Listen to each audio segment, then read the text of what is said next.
कैसे कहूँ ऐ रब के कुंवर तुम जान तू मन की बत्तियां दार फुरकत तो आए उम्मीद कब काटे ना कटती अब। হ্যালো আসসালামু আলাইকুম, দিস ইজ মি বাপরি। কি অবস্থা সব? আশা করি সবাই ভালো আছেন। সবার ঈদ কেমন গিয়েছে অবশ্যই কমেন্ট করে জানাবেন। আর হ্যাঁ, সবাইকে ঈদ মোবারক, ঈদের অনেক অনেক অনেক অনেক শুভেচ্ছা। এবারে আমি একদম নিজের মন মতো চার পিঠে গর্জিয়াস করে মেহেদি পড়ছি। ঈদের আগের দিন একদম চার পিঠে লাগাই ফেলছে এবং পরের দিন দেখি যে অনেক ভালো কালার আসছে। ঈদের একদিন আগে মানে চান রাতে আমি রুটি বেলে সবকিছু কাজ আগে টাগে রাখতেছিলাম, তারপর মেহেদি দেখতেছিলাম যে হাই রে মেহেদি লাগায় কি হবে, যে কাজ তো করতেই হবে। তো যাই হোক, কালকে যেহেতু ঈদ, কালকের জন্য অনেকগুলো পেঁয়াজ কুচাই ফ্রিজে রাখতেছিলাম। তারপর আমি আমার ছোট বোনকে মেহেদি লাগাই দিই, আমার কাজিনকে মেহেদি লাগাই। চান রাতের দিন আমরা সবাই মিলে একসাথে অনেক বেশি মজা করছি, সারা রাত গল্প করছি, মেহেদি পড়ছি, কোনো ক্লিপই না হয় না। সকাল সকাল ঘুম থেকে উঠে আমরা হাঁটতে বের হয়েছিলাম, তারপরে বাসায় চলে আসি, রেস্ট নিই, কাজ টাজ করি। তারপর দেখি যে বৃষ্টি আসছে, তো আমি এবার হাতের মেহেদিগুলো দেখতেছিলাম, মাশাআল্লাহ কালার এত বেশি সুন্দর আসছে। আর কি কাজ আর কাজ, এত বেশি বিজি ছিলাম, কোনো ভিডিও ক্লিপই নেওয়া হয় নাই। তারপর কিছুক্ষণ পর দেখি যে রান্না করার জন্য আম্মু মাংস বসায় দিয়েছে, ভাবছিলাম ভিডিও ক্লিপ নিব, বাট নেওয়া হয় নাই, মনেই ছিল না। শেষ করে ফ্রেশ হয়ে এখন আমি চুলগুলা শুকাচ্ছিলাম, তারপরে এই তো সুন্দর একটা জামা পরে রেডি হয়ে গেলাম। আর অনেক বেশি রিল্যাক্স লাগতেছিল, শান্তি লাগতেছিল। আমি বারবার শুধু আমার মেহেদির কালার দেখতেছিলাম, মেহেদি কালার জন্য আমার ভিডিও ছবিগুলো অনেক বেশি ভালো আসতেছিল, মাশাআল্লাহ অনেক বেশি সুন্দর আসছে। তারপর বিকাল দিকে আমরা সব কাজিনরা মিলে একটু ছাদে যাই, ছবি টবি তুলি, ভিডিও ক্লিপ নিই। আর আমাদের সবার হাতের মেহেদির কালারই অনেক বেশি ভালো আসছে। আমরা সবসময় চেষ্টা করি ঈদের দিন অন্তত সুন্দর করে সেজে গুজে সবাই মিলে রেডি হয়ে ছবি ভিডিও তোলার, কারণ একটা দিন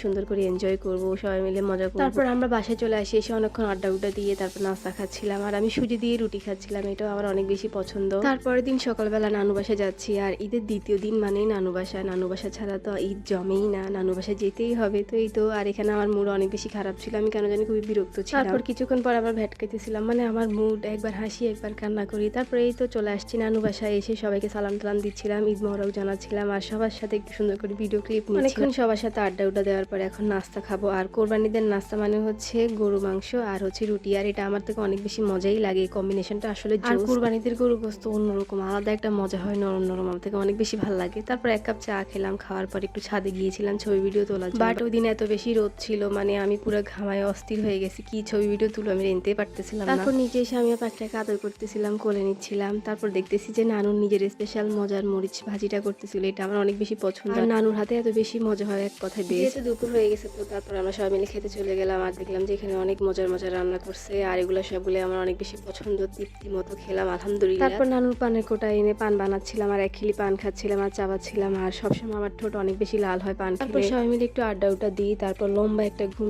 থেকে উঠে দেখি যে ওরা এখানে ডেকোরেশন করছে আর ওরা খেলতেছিল। তারপর আমি ওদের সাথে একটু যোগ দিই।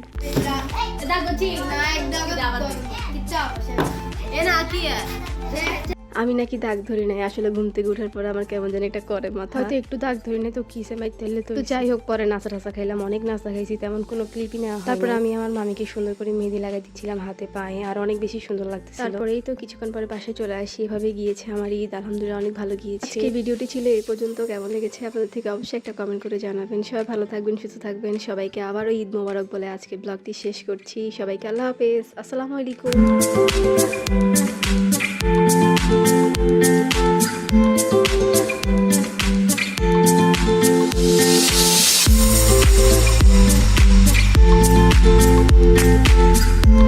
Thank you.